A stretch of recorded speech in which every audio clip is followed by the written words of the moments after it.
Welcome to Rias TV. Jangan lupa like dan tonton video ini sampai habis.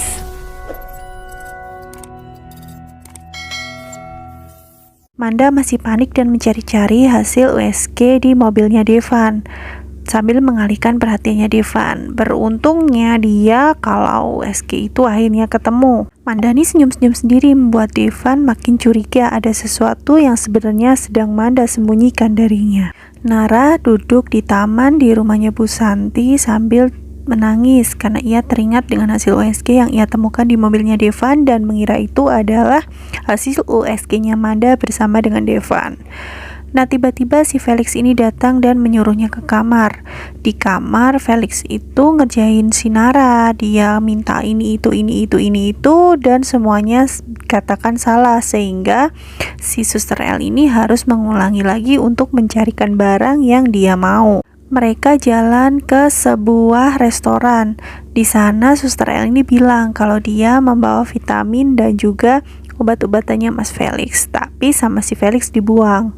Nah, si Nara ini kemudian berusaha untuk mencari dan mengambil obat yang ia dibuang di tengah jalan. Untungnya saja di situ Suster L kan hampir ketabrak. Mobil itu pun berhenti, jadi si Suster L ini gak jadi ketabrak.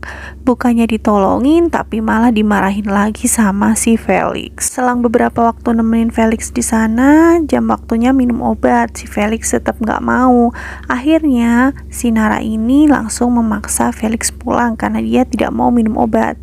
Tapi saat didorong, si kursi rodanya Felix ini menabrak seorang laki-laki dan terjadilah keributan sehingga ada luka memar di mukanya Felix. Sesampainya di rumah, ibunya Felix ini menanyakan tentang memar yang ada di mukanya.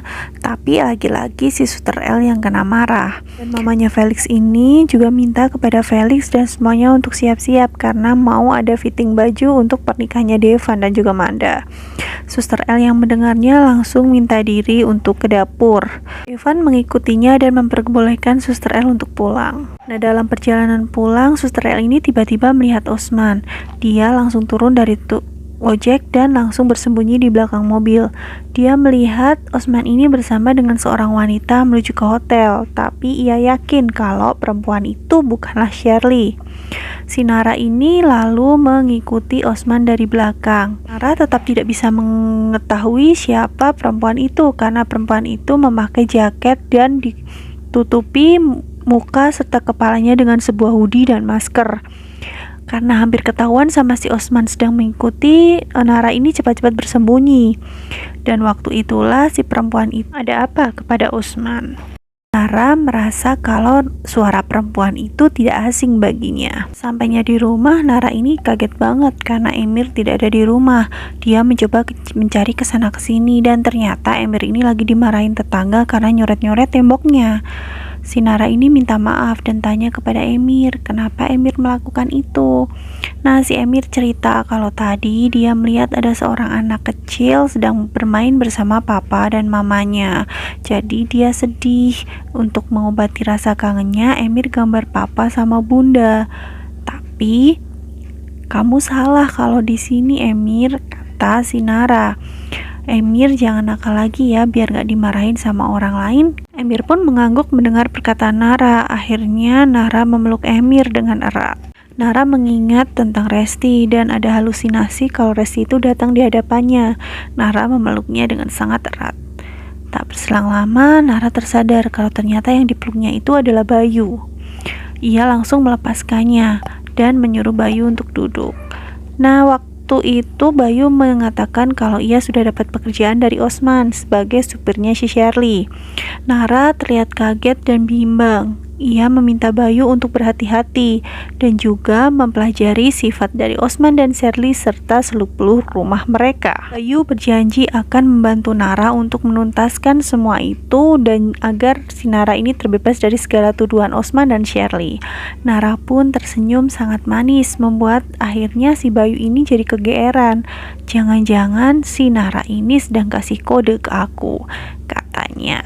Keesokan harinya, si Nara ini kan mau berangkat ke rumahnya Felix.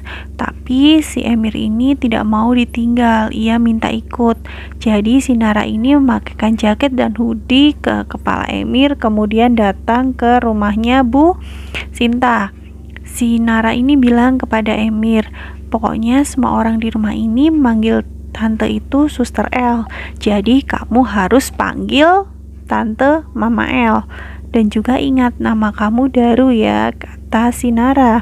Emir ini pun mengangguk. Nah, waktu mereka masuk, tiba-tiba muncul Devan keluar dari rumah mau olahraga. Spontan Nara ini langsung mengajak si Emir untuk bersembunyi agar tidak ketahuan dengan Devan. Pak Benny menemukan foto Bu Fitri di berkas-berkasnya. Ia jadi ingat kejadian beberapa tahun yang lalu bahwa ialah yang menyebabkan Bu Fitri dan juga Pak Rama kecelakaan. Bukannya Bu Fitri sama Pak Rama ini adalah orang tuanya Nara? Apa hubungannya Pak Benny dengan orang tuanya Nara ya? Makin gak ketebak nih alurnya. Makanya jangan sampai ketinggalan kelanjutan cerita Suster El. Kita ketemu lagi di video-video selanjutnya. Bye-bye.